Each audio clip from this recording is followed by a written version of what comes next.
Assalamualaikum warahmatullahi wabarakatuh. Langkung semangat malih, kula dongakno sing jawab salami semangat utang-utangi ke sahur kabeh.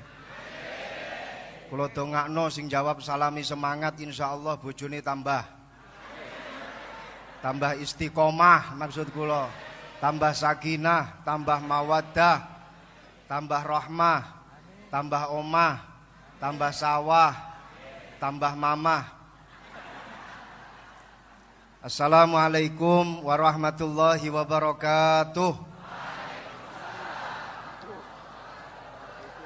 Bismillahirrahmanirrahim. Alhamdulillahi rabbil alamin. Wabihi nasta'inu ala umurid dunya waddin. Allahumma salli wa sallim ala sayyidina wa maulana Muhammad wa ala alihi wa sahbihi ajma'in. Amma ba'du. Para kiai ingkang kawula mulyakaken, Mbah Kiai Agus Ali Masyhuri, Mbah Kiai Azim, Mbah Kiai Soleh Hayat, sedaya para kiai ingkang kawula mulyakaken. Para gawagis Gus Baha, Gus Alam, Gus Kausar, Gus Fahim, Gus Khalil, sedaya para gawagis nawaning hadirin hadirat ingkang dipun mulyakaken Allah Subhanahu wa taala. Ados awale niku ngeten. Awale niku kemarin itu ketika rapat kita ini oyo-oyoan. Siapa yang jadi pembandingnya Gus Baha? Dan siapa yang jadi moderatornya Gus Baha? Pokoknya tetap pematerinya itu harus dua. Satu pembanding, satu pemateri. Ini karena Gus Kausar waktu rapat kemarin gak ikut. Akhirnya saya milih, saya siap jadi moderator. Saya kok mau dibandingkan sama Gus Baha, sorry.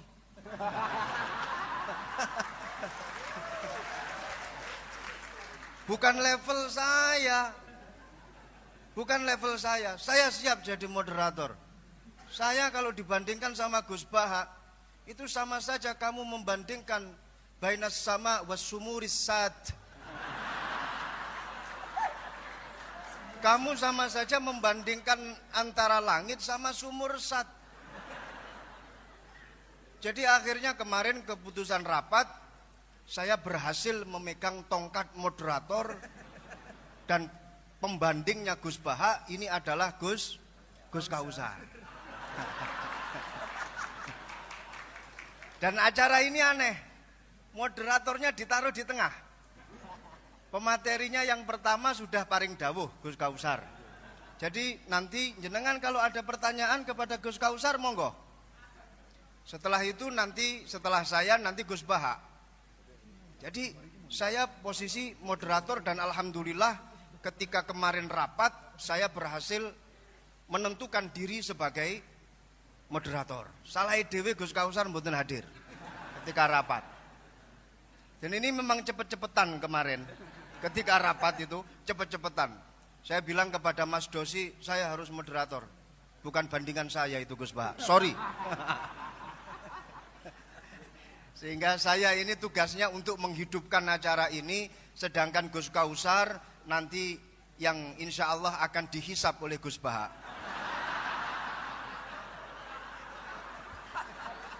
Saya jadi teringat. Tepuk tangan untuk Gus Kausar nggak apa-apa.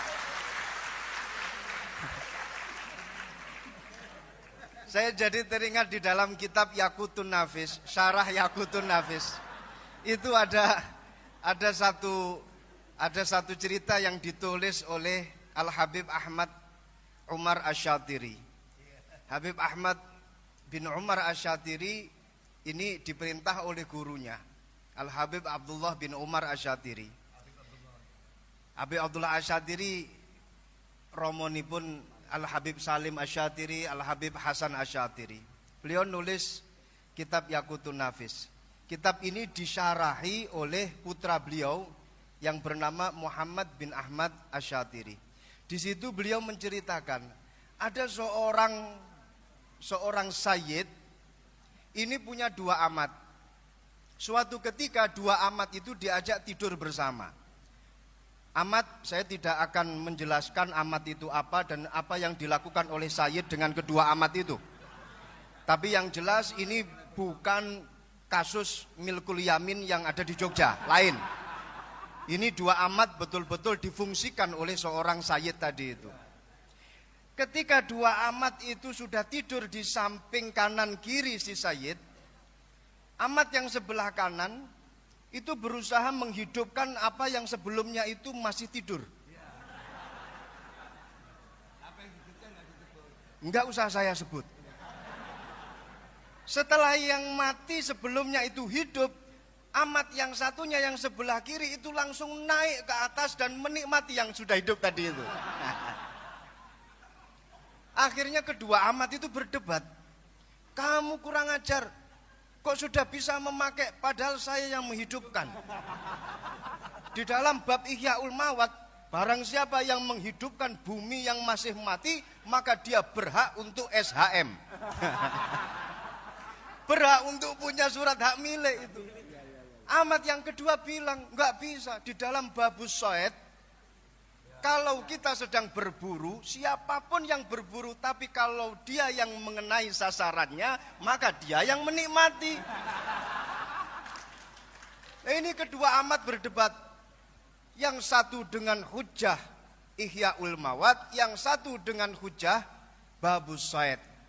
Dua-duanya kemudian eker-ekeran, dan alhamdulillah si sayyid paham dengan bahasa fikih, paham dengan pembahasan fikih. Alhamdulillah kedua amat tersebut kemudian dibebaskan, dimerdekakan oleh si sayyid. Nasib saya dengan Gus Kausar sama.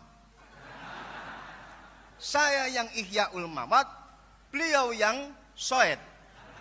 Saya yang menghidupkan, beliau nanti yang menikmati Gus Baha.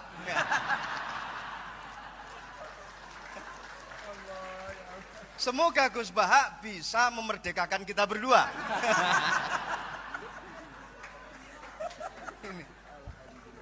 Jadi awal saya dijadikan sebagai dijadikan sebagai pembanding, moh tenan. Ngojo sampai jadi pembanding, pendamping saya gelem. Kalau membandingi orang yang alim itu enggak ada dasarnya. Tapi kalau mendampingi orang yang alim itu ada dasarnya. Ada. Jadi kayak Gus Kausar ini nanti hisabnya lebih berat bila dibandingkan dengan saya. Karena beliau memposisikan diri sebagai pembanding. Saya pendamping.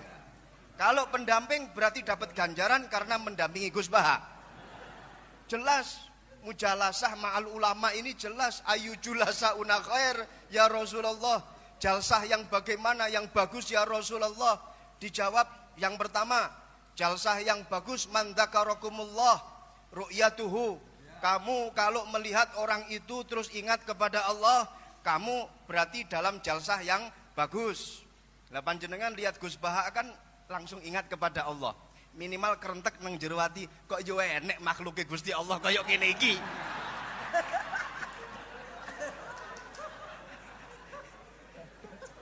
Yang kedua, dawuhnya Rasulullah, man zada fi ilmikum mantikuhu. Dadi lek ngrungokno omongane Gus Baha mesti tambah ilmune. Apa maneh Gus Baha itu kalau ngomong itu mesti diwolak-walik. Masya Allah, sehingga memberikan angin segar kepada kita ketika kita pada posisi yang terpepet. Beliau itu saya ingat ketika beliau dawuh masalah medsos, yang Gus Ghafur itu bilang kita jangan sampai menjadi objek korban medsos. Gus Baha malah berpikir sebaliknya. Kata siapa kita menjadi victim dari medsos? Kita ini yang punya peranan untuk mengatur medsos. Jadi sebenarnya kita ini subjek, bukan objek. Nah, ini pemikiran Gus Baha selalu dibolak-balik seperti itu. Sampai-sampai bojo sing sering diseneni karo bojo wedok dibela sama Gus Baha. Ada itu di dalam YouTube-nya. Iya itu. Jadi laki-laki yang sering dimarahi oleh istri sebaiknya diam, nikmati saja, minimal pakai gili kuping itu sudah selesai semuanya. Itu dibela sama Gus Baha. Dan ini memang pengalaman pribadi Gus Baha.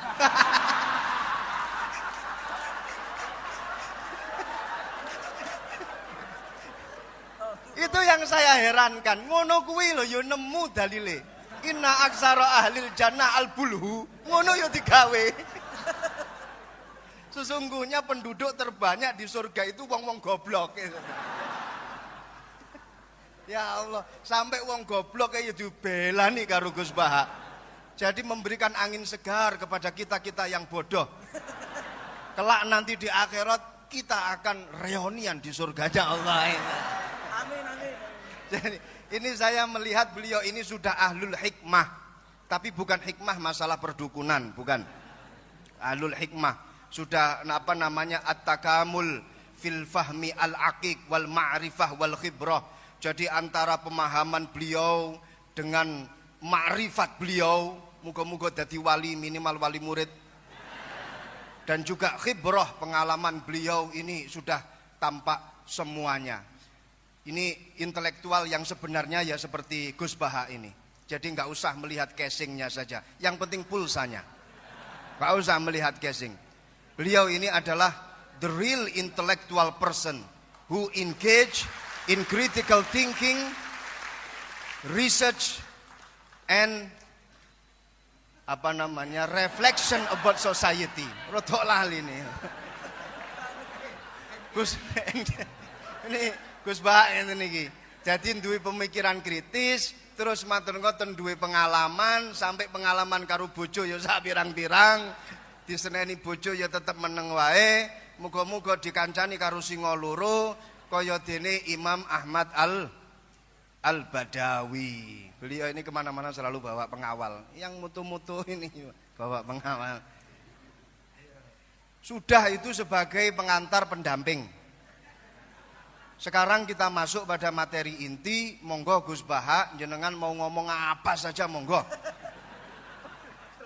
Mau mengkonter apa yang telah didawuhkan oleh Gus Kausar, saya malah alhamdulillah. Silahkan, saya hanya sekedar wasilah menghidupkan acara ini saja. Dengarkan baik-baik, HP di silent. Ya, kalau kentut usahakan jangan sampai bersuara. Usahakan jangan sampai mambu entute. Kepada beliau kami persilahkan. Tepuk tangan, nggak apa-apa, nggak apa-apa, nggak apa-apa.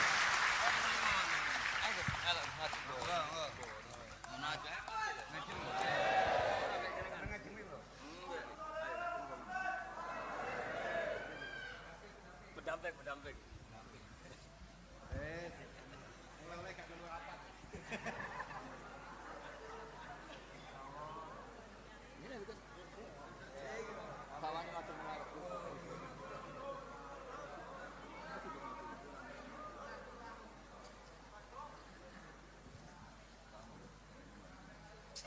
Assalamualaikum warahmatullahi wabarakatuh. Bismillahirrahmanirrahim. Allahumma sholli wa sallim ala sayyidina Muhammadin wa ala alihi washabihi asma'in nama ba'du. Sedanten ingkang kula hormati wabil khusus teman bapak kula Kiai Haji Agus Ali Masyuri. Beberapa kiai yang tanpa ngurangi rasa hormat, saya hormati semua. Ini ada beberapa Gus. Ini saya ngaji insyaallah seperempat jam. Seperempat jam nanti yang menghisap Gus Kausar berapa Gus? 10 menit. 10 menit. Begini, sebetulnya saya membela semua umat Islam itu ahlul jannah. Karena saya ini ibarat marketing. Kalau orang Kristiani itu kan setiap orang mati sudah tenang bersama Bapak di surga. Jadi kampanye itu menarik sekali. Sementara kita sudah kiai, sudah imam masjid, sudah ulama, masih saja dikhawatirkan su'ul khotimah. Ini kalau kampanye ini tidak imbang, ini nanti saya takut kalah. Makanya saya bilang pokoknya semua orang mukmin itu ahlul jannah. Karena memang asli hadisnya seperti itu. Man qala la ilaha illallah dakhalal jannah. Bahwa kemudian ada beberapa kiai yang mungkin wataknya itu pesimis, kemudian bikin sekian aturan-aturan yang sebetulnya itu cerminan dari pesimisnya. Terus akan-akan masuk surga itu susahnya bukan main. Nah itu saya tidak setuju karena tadi pasti kalah dengan kampanye sebelah yang setiap orang mati dibilang sudah tenang bersama Bapak apa? Di surga. Jadi ini penting. Terus kedua saya bilang agama ini sudah begitu baik. Masa kunci surga sudah dibocorkan miftahul jannah la ilaha illallah. Masa sudah pegang kuncinya nggak jadi masuk surga itu kan aneh.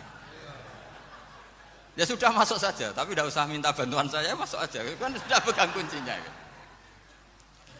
Terus ketiga, kenangan terburuk saya ketika jadi kiai itu gini, saya ada beberapa guru SD datang ke saya. Ini agak-agak masalah besar. Gus boleh enggak buka ujian nasional yang masih disegel? Semua guru bilang enggak boleh, itu kriminal kan. Ada satu guru yang bikin analogi agak kacau. Boleh saja. Wong ujian di kuburan saja dibocorkan para kiai enggak apa-apa. Itu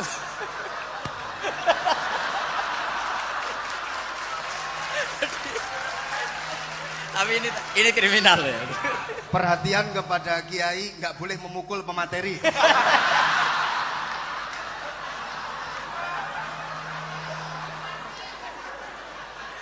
Jadi tentu itu analogi yang salah kan. Marrobuka kan, Tuhan kamu siapa, Nabi kamu. Tuhan kamu siapa, Nabi kamu siapa, imam kamu siapa. Ini kan sudah dibocorkan oleh para kiai. Artinya apa? Nak raiso jawab kebablasan gitu. Terus guru ini berpikir kalau ujian akhirat sekrusial itu saja bisa dibocorkan, kenapa ujian nasional tidak boleh? Tentu ini kias yang salah, saya tidak ngajari seperti itu.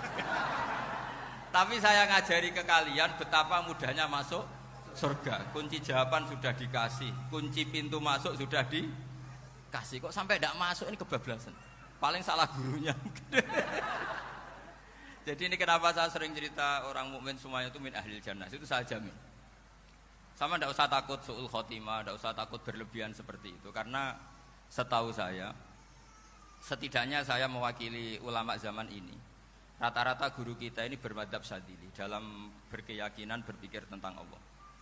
Di antara ini yang mulai saya ngomong serius, supaya tadi kan guyonannya sudah diambil Gus Reza sama Gus Kausar. Saya tahu kenapa mereka guyon. Kalau ngomong serius takut kalah sama saya.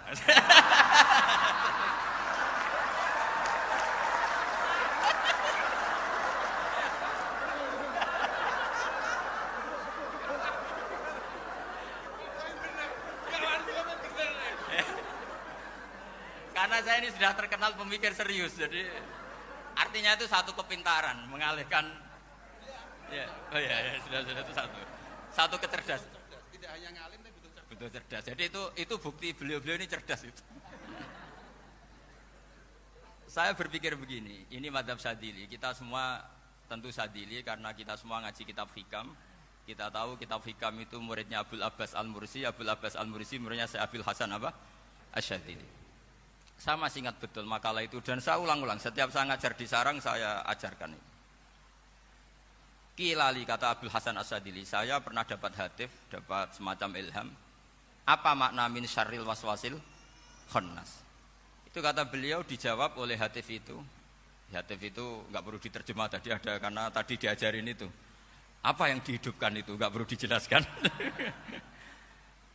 Kata hatif tadi, waswasun yadkhulu bainaka wa baina habibika yunsika altofahu alhasanah wa yudzakiruka af'alaka asayyi'ah wa yukassiru indaka dzatas shimal wa yuqallilu indaka dzatal yamin liya'dila bika an husni dzanni billah ila su'idzanni billah. Jadi yang dikatakan waswas adalah kamu digiring untuk hanya ingat sisi-sisi kamu yang negatif, dilupakan bahwa Anda punya sisi-sisi yang positif. Misalnya seperti ini, mungkin secara fikih tadi banser-banser tegas, wah ini masalah lelaki perempuan dipisahkan gini-gini. Tapi kenapa Ghazali bilang ya sudah gini gak apa-apa. Sebetulnya ada rukhsah itu karena ini di depan umum. Yang paling pantangan Nabi itu la yakhluwanna rajulun bimra'atin. Ini ada yang menjaminnya gitu. Malah khawatir saya di sini dipisah tapi setelah berduaan nggak bisa. Jadi toleransinya karena ini di depan umum. Itu masih ada toleransinya. La yakhluwanna rajulun bimra'atin. Begitu juga ketika kita dosa, misalnya kita dosa. Orang Islam setiap dosa itu pasti ingat salahnya, terus kemudian istighfar. Dan ketika satu kebaikan dibandingkan keburukan, itu kata semua ulama, karena sayyi'ah itu bernilai 1, kebaikan bernilai apa? 10. Itu masih surplus berapa? 9.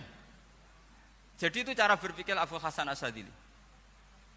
Kenapa kamu harus berpikir positif tentang Tuhan? Sekali berpikir tentang negatif, itu bahaya betul.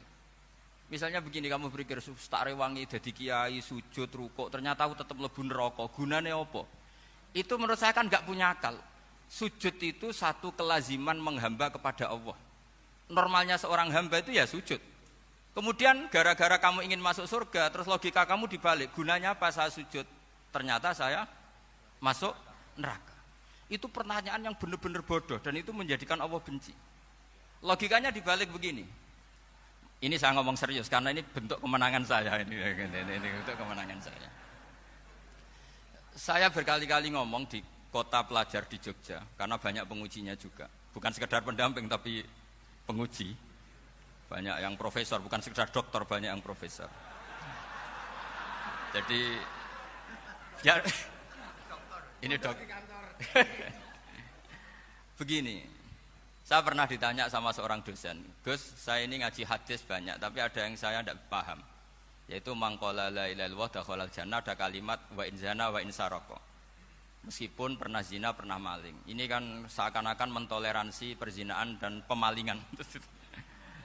Terus saya bilang, oh makna hadis itu seperti ini. Jadi kebenaran absolut, kebenaran yang mutlak itu tidak akan terganggu oleh status perilaku seseorang. Saya berkali-kali memberi contoh. Orang yang ditangkap KPK akan bilang 1 + 1 2. KPK-nya juga bilang 2. Rivalitas dalam politik, Pak Prabowo ya bilang 2, Pak Jokowi juga bilang 2. Orang yang zaniyah, yang lonte pun akan bilang 2. Muftinya juga bilang 2. Ketua MUI-nya juga bilang 2. Artinya gini, kebenaran yang absolut adalah kebenaran yang siapapun akan meyakini seperti itu. Seperti 1 + 1 2. Kamu punya musuh bilang 2. Kalau ibu-ibu ini punya maru ya marunya bilang 2 tadi tambah mama. Enggak tahu saya terjemahnya apa tadi. Nah, kebenaran yang absolut itu kebenaran yang siapapun pasti mengakui. Dan uniknya begini, saya pernah ngaji acara himmah, acara pondok sarang di Demak. Kalau kamu bilang 1 + 1 menjadi 2, untuk mengatakan 2 itu kamu butuh hadiah enggak? Mereka semua jawab enggak. Kita semua enjoy saja mengatakan tembok itu putih. Kenapa? Karena memang putih. Kita mengatakan 1 + 1 2 karena memang kita tanpa presentasi dapat hadiah, dapat penghormatan. Kenapa untuk mengatakan Allah itu Tuhan kita butuh surga? Memangnya kalau tidak ada surga Allah tidak jadi Tuhan? Ini problem orang soleh-soleh yang terlalu pesimis. Makanya nanti orang-orang soleh itu masuk surganya berat. Tapi kalau orang alim lebih gampang kira-kira seperti itu. Iya, karena kan imannya lebih bagus. Dalam hadis qudsi Allah ini yang dibuli orang-orang soleh. Laulam akhluk jannatan wala naron alam akun ahlan an uto'a, dalam hadis qudsi itu. Kalau saja saya tidak menciptakan surga dan neraka, apa saya tidak jadi Tuhan yang perlu ditaati? Apa kalau kamu tidak saya kasih uang 1 juta terus bilang 1 + 1 11? Enggak kan? Tetap bilang berapa? 2. Kalau kebenaran absolut yang 1 + 1 kamu bilang 2 meskipun tanpa mendapat hadiah. Kenapa untuk bilang Allah Tuhan kamu butuh hadiah surga? Itu kan secara ikhlas blas. Makanya saya terus mengajarkan ikhlas. Ikhlas itu bisa dilatih dengan akal, dengan pikiran, bil ilmi lah. Harus dilatih. Nah di sini ini momen atau makna yang mestinya harus difahami wa in zana bahwa kalimat ini sah meskipun dilafatkan seorang yang pernah zina. Sama seperti 1 + 1 2 sah, diucapkan siapa saja sah.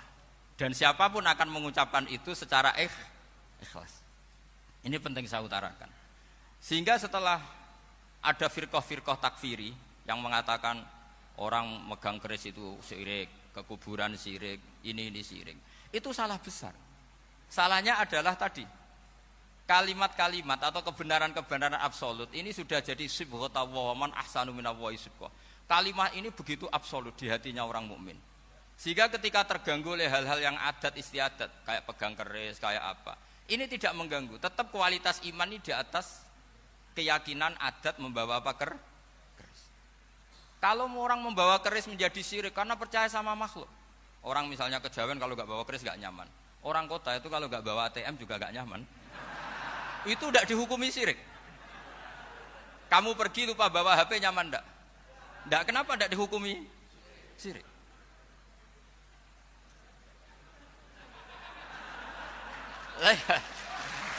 Jadi ini logika-logika. Jadi makanya ini Gus Reza boleh ngeritik saya. Saya itu berkali-kali bilang, saya termasuk ulama yang mau bikin gerakan cangkem elek. Karena nanti kalau saya nisbatkan ke Rasulullah itu tidak pantas, karena Nabi ahsanan nasi khalqaw wa khuluqa. Tapi saya siap jadi bempernya Rasulullah Shallallahu Alaihi Wasallam. Pernah ada diskusi di Jakarta, ini kisah nyata. Apa dalilnya setelah sholat salaman? Mana hadisnya? Itu dijawab hadisnya tentu kita kesulitan. Kalaupun ada hadisnya dhaif semua yang masalah musafahah. Akhirnya mau tidak mau dijawab pakai cangkem elek. Boleh enggak kamu setelah salam nyalain HP yang off? Boleh. Boleh enggak ke kamar mandi? Boleh. Oh berarti kencing boleh, nyalain HP boleh. Yang enggak boleh itu ingat Allah. Karena mereka mengkritik wiridan, ngeritik salah salam. Akhirnya mikir deh. Ada enggak hadisnya orang setelah sholat nyalain HP? Enggak ada kan? Tapi mereka nyalain HP enggak hambatan. Tapi untuk salaman masalah kan. Ke kamar mandi boleh, tapi untuk wiridan enggak boleh. Akhirnya mereka sadar, oh iya. Lama-lama dibisi gini yang kelompok itu. Kamu itu korban aliran supaya kamu enggak ingat Allah, ingatnya HP-nya.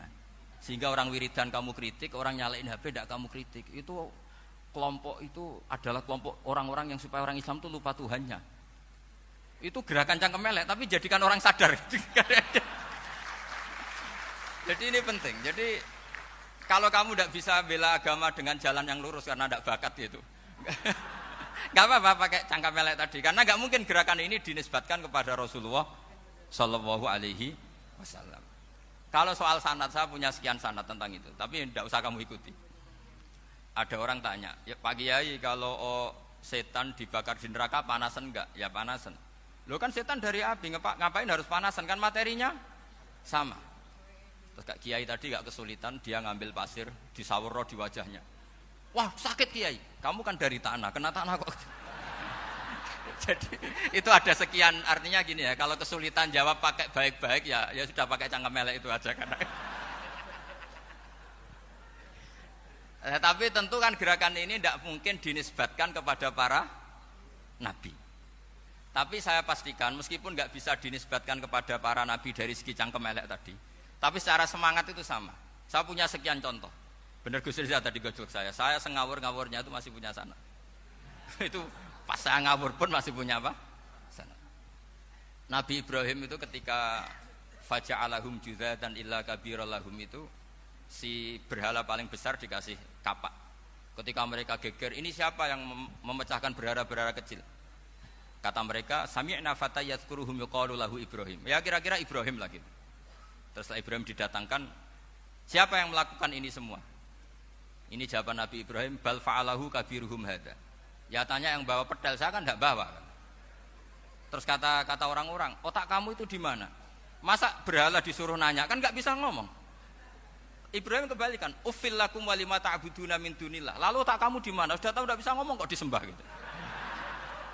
Itu ada kata uffin. Uffin itu kalau diterjemah kira-kira ya agak-agak jancuk gitu. Kira-kira seperti itu. Ya kira-kira seperti itu. Jadi sekarang dalilnya jancuk apa Gus?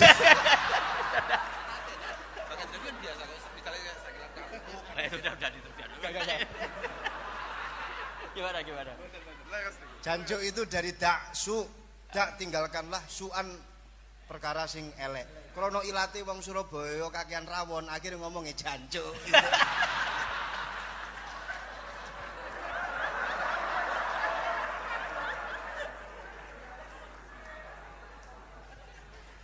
Jadi mulai dulu melawan kebatilan itu harus pakai logika yang vulgar.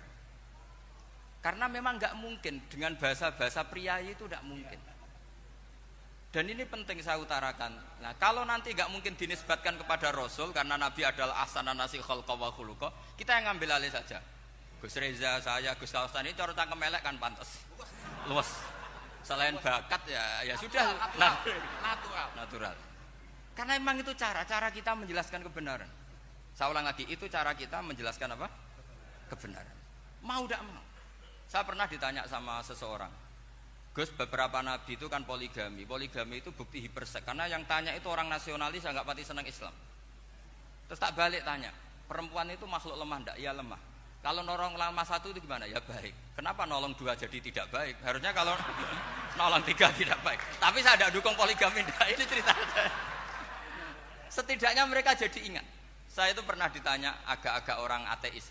Dia benci Islam tapi neliti Islam. Pertanyaan kedua, kenapa dalam perang itu seakan-akan Nabi itu perampok, hartanya orang kafir disita kemudian menjadi ghanimah, itu kan kayak ngerampok. Terus saya tanya gini, kalau ada penjahat ke rumah kamu kemudian pakai senjata api, setelah kamu ringkus, itu senjata api kamu kembalikan apa kamu sita? Oh ya saya sita, kalau tak kembalikan dipakai ngerampok lagi. Ya sama seperti itu, kalau kekuatan mereka dikembalikan akan dipakai kekuatan mereka lagi. Jadi ya lagi-lagi ini kemenangan orang serius. Karena nanti guyanya sudah dintekno sama Gus Safa sama Gus Riza. Nah, kenapa saya ngajar begitu rileks, begitu santai? Karena pikiran saya sederhana. Fa innal uqula muttarratun ila qabilil haq. Akal sehat pasti dipaksa menerima apa? Kebenaran. Sehingga kebenaran itu tidak usah kamu ngomongkan secara serius, secara tidak perlu. Kebenaran itu mudah diterima. Saya itu pernah ngaji berkali-kali di Jogja di mana-mana sampai ada buku seorang dokter nulis tesisnya itu bangga lagi menjadi muslim setelah ngaji saya itu. Karena saya menerangkan itu ringan. Orang Islam itu harus mencintai Allah. Ciri utama cinta itu tidak tegang, rileks. Saya bilang begini, kalau kamu pernah 1 tahun digratisi orang rumah, makanan, kamu kira-kira itu mudah nggak mencintai orang yang berjasa sama kamu minjemin rumah dan kasih makan gratis? Mudah kan? Apalagi kita ini mudah mencintai orang yang minjemin mobil 1 tahun, ngasih rumah 1 tahun, apalagi selamanya. Kenapa kita tidak mudah mencintai Allah yang memberi kita bumi, air, oksigen, semuanya kita dikasih Allah? Akhirnya mereka mikir, wong mencintai seseorang yang ngasih dalam durasi 1 tahun saja mudah, apalagi mencintai Allah yang ngasih kita tanpa batas. Itu disebut walladzina amanu asyaddu hubbal lillah. Orang mukmin itu mudah sekali mencintai Allah. Caranya dilatih tadi. Kita mudah mencintai orang yang berjasa sama kita. Kenapa tidak mudah mencintai Allah yang tentu jasanya lebih besar?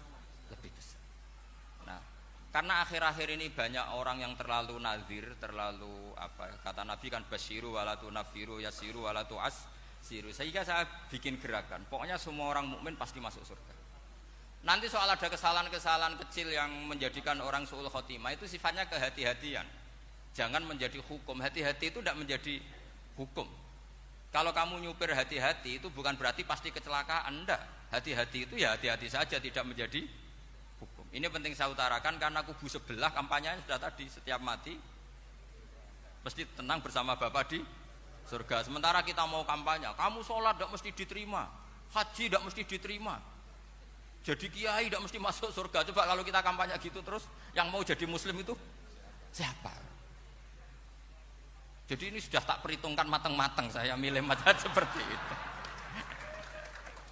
Ya ini saya pikir sudah, ini pembandingnya supaya punya waktu. Saya suka sekali.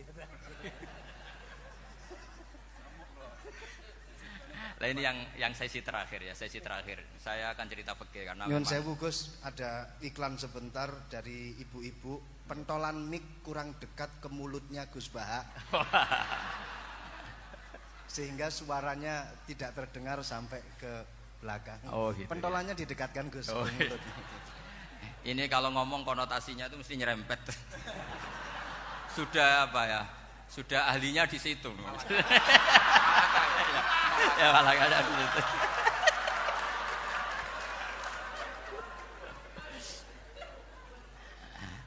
Dalam sesi terakhir saya cerita pentingnya pembanding. Imam Rafi'i itu yang ngarang kitab Muharrar. Kitab Muharrar ini adalah ringkasan dari kitab Al-Wasit. Al-Wasit itu karangannya Imam Ghazali. Al-Wasit sendiri ini khas ngaji NU, karena NU maknanya Nahdlatul Ulama, gerakan para ulama. Jadi kalau nggak ngerti alim-alim seperti itu ya ada NU. Sebenarnya sampai itu pasnya Nahdlatul Ummah, gerakan umat. Tapi kan sudah jadi partai politik Nahdlatul Ummah. Karena yang katakan NU itu Nahdlatul Ulama, gerakannya para ulama. Imam Rafi'i itu berpendapat sujud itu cukup pakai batuk, pakai jidat. Itu dalam kitab Muharrar. Wal asoh anna sujud yasihu mau cukup biwat iljabah. Ketika Imam Nawawi mentasih kitab Muharrar namanya Minhajut Thalibin, itu mengkritik Imam Rafi'i. Kata beliau, sujud itu untuk sah harus melibatkan 7 anggota karena berdasar hadis umirtu an asjuda ala sapati a'zumin, yaitu al-jabhah wal yaden warukbaten wal kodamen, yaitu jabhah 2 tangan, 2 lutut dan 2 kodamen. Akhirnya saya ngecek di kitab asli, Imam Rafi'i termasuk Ashabut Tarjih dan Imam Nawawi. 2 orang ini khilaf. Kan nggak mungkin kita sebagai musokhehnya, karena yang khilaf ini 2 ulama besar, satu Imam Rafi'i, satu Imam siapa? Nawawi.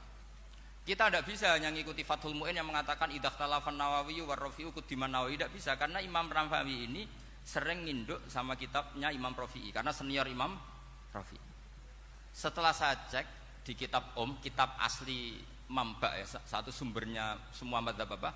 Syafi'i. Ternyata Imam Syafi'i nak ngendikan hanya begini. Wa uhibbu, saya suka setiap orang Islam sujud itu melibatkan 7 anggota karena itu aman, pasti sah. Tapi wayah tamilu, kata beliau, tapi mungkin saja sujud hanya watul jabah itu sah.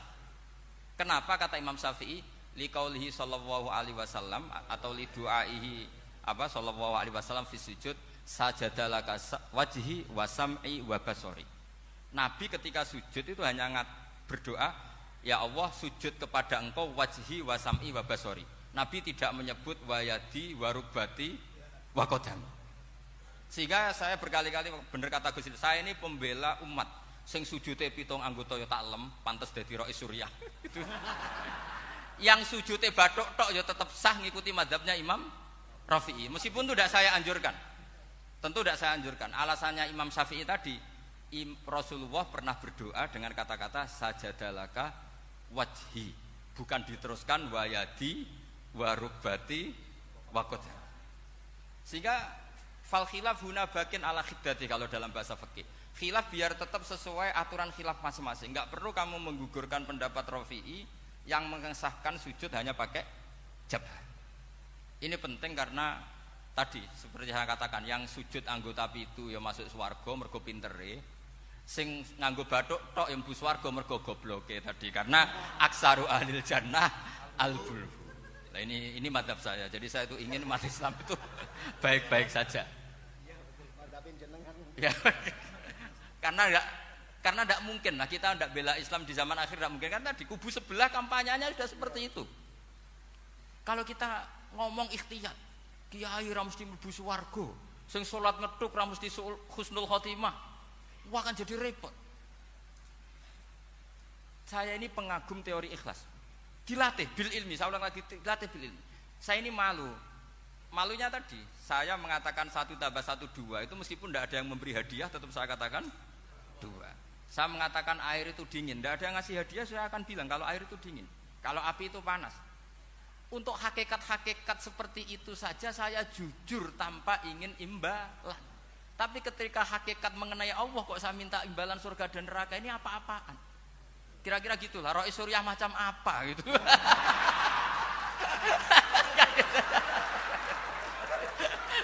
Ya saya kira demikian. Assalamualaikum warahmatullahi wabarakatuh. Waalaikumsalam warahmatullahi wabarakatuh. Alhamdulillah.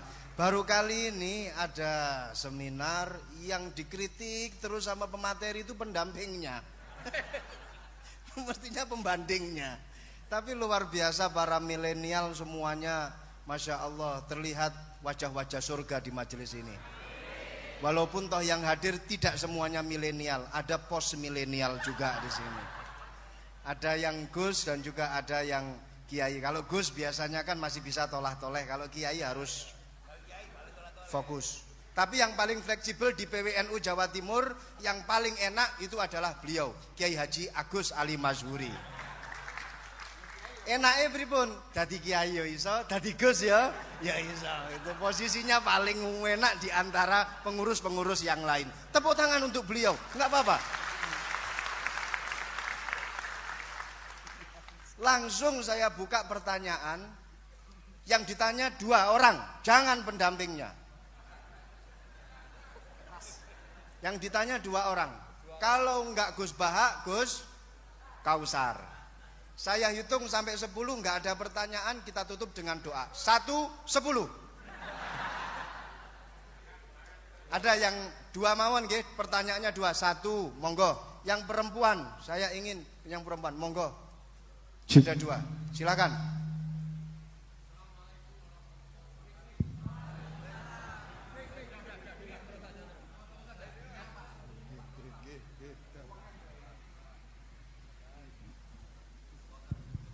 Bismillahirrahmanirrahim. Assalamualaikum warahmatullahi wabarakatuh.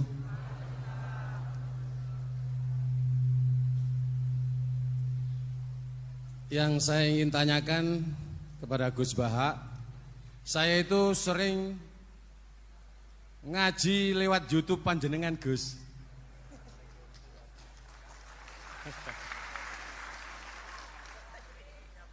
Insya Allah ilmu saya tambah walaupun tidak banyak. Yang saya tanyakan, nopo ilmu kula niki barokah? Yang pertama, karena saya ngaji lewat YouTube panjenengan, saya tidak izin. Untuk itu hari ini saya izin panjenengan. Mudah-mudahan ilmu ingkang saya dapat dari panjenengan niku saged barokah. Niku Gus. Terima kasih. Wassalamualaikum warahmatullahi wabarakatuh. Waalaikumsalam warahmatullahi wabarakatuh. Langsung mawon Gus nggih, yang satunya dulu. Siapa aja? Oh gitu. Monggo Gus. Itu tetap barokah dan kebaikan itu mah enggak perlu minta izin. Kalau kebaikan minta izin jadi repot. Jadi kalau dalam kitab fikih disebut iktifaan bil idzni syar'i, karena syara akan selalu memberi izin sama kebaikan. Itu udah hanya masalah YouTube sampean. Tadi melihat wajah Gus Ali ibadah, pamit dulu. Nanti kalau ada orang alim lewat mau lihat juga pamit dulu. Lama-lama mau baca sholawat, ya Rasulullah pamit dulu mau baca sholawat. Jadi semua kebaikan itu cukup iktifaan bil idzni syar'i. Ya jelas ini ya. Ya. Oke, terima kasih. Jangan lupa pulsane tuku dhewe lek ndelok YouTube. Wifi-nya juga jangan nyolong. Harus passwordnya izin kepada yang punya wifi. Baru nanti 100% barokah. Mbak yang belakang bisa berdiri. Yang mau tanya tadi. Ya, silakan. Bismillahirrahmanirrahim. Assalamualaikum warahmatullahi wabarakatuh. Mohon izin Yai Gus, saya di sini mau tanya, selain sebagai pelajar santri, saya juga sebagai seorang mahasiswi di salah satu universitas di Surabaya. Yang saya tanyakan sebagai pemuda milenial, kita semua tahu bagaimana keadaan demokrasi negara Indonesia saat ini. Yang saya tanyakan, bentuk dari hubul waton minal iman. Hubul waton di sini, bolehkah saya sebagai seorang mahasiswi menyuarakan pendapat saya, berjuang bentuk ijtihad demi keadilan berupa demonstrasi?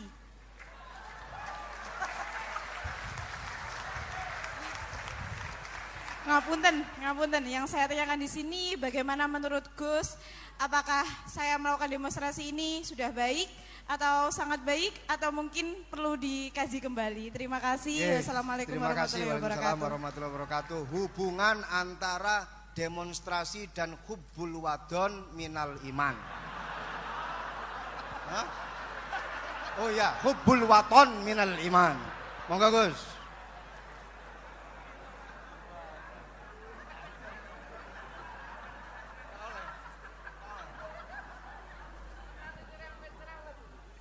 Ini benar-benar ahli loh aku.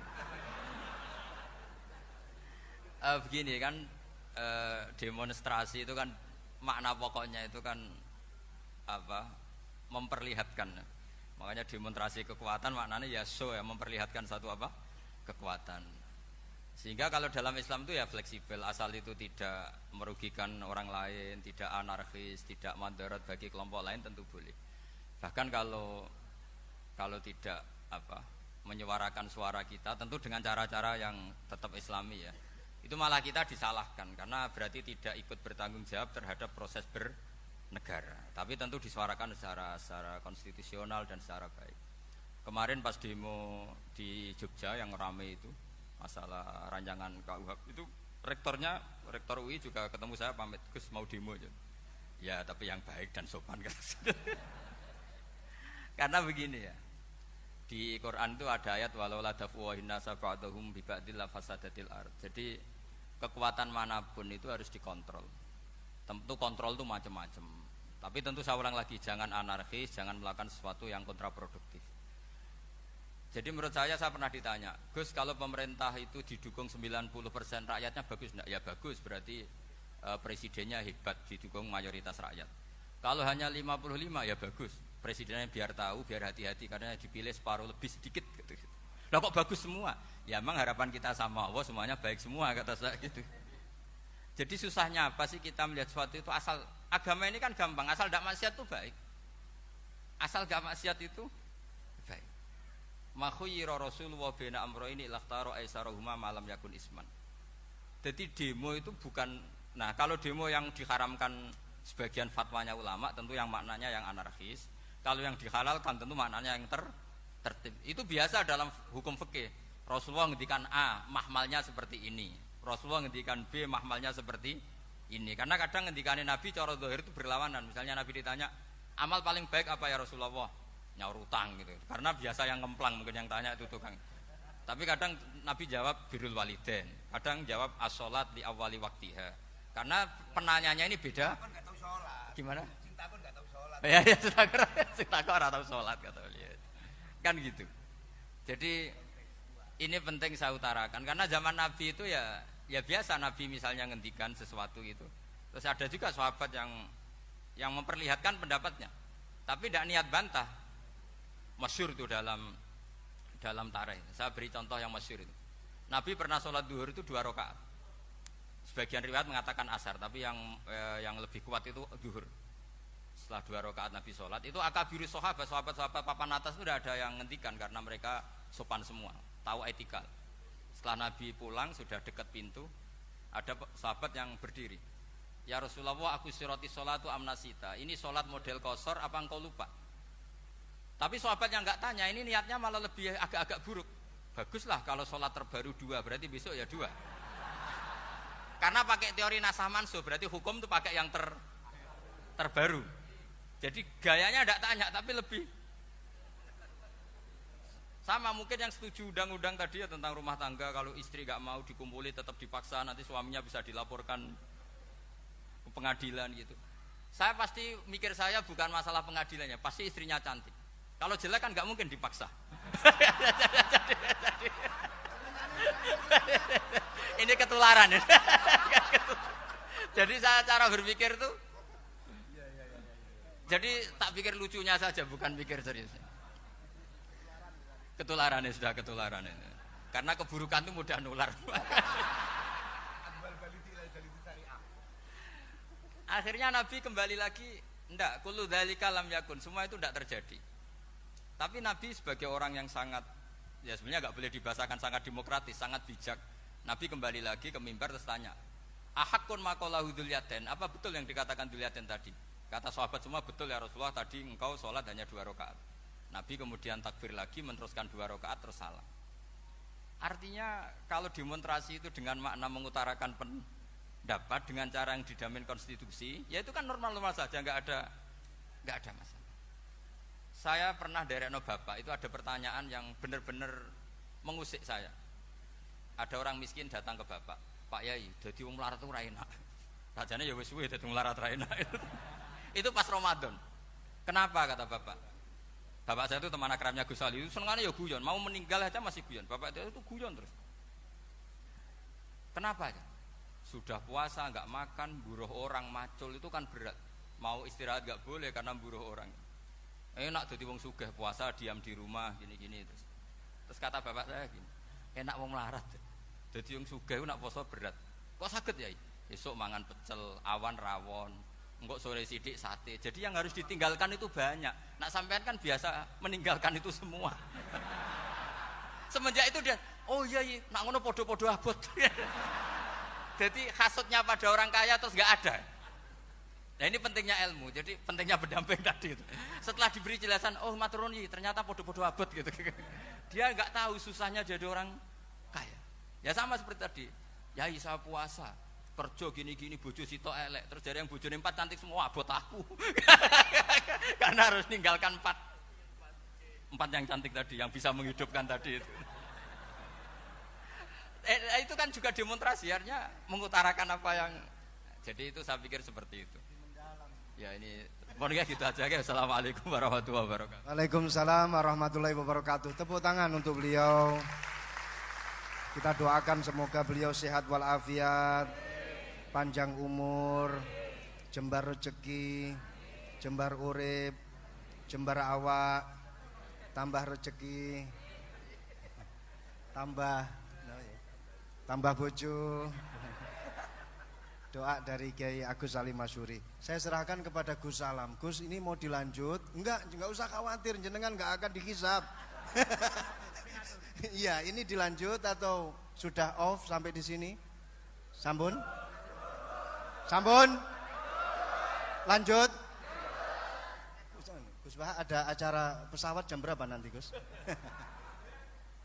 Pripun Yai? Doa mawon. Sampun nggih. Monggo saya serahkan kepada. Assalamualaikum warahmatullahi wabarakatuh.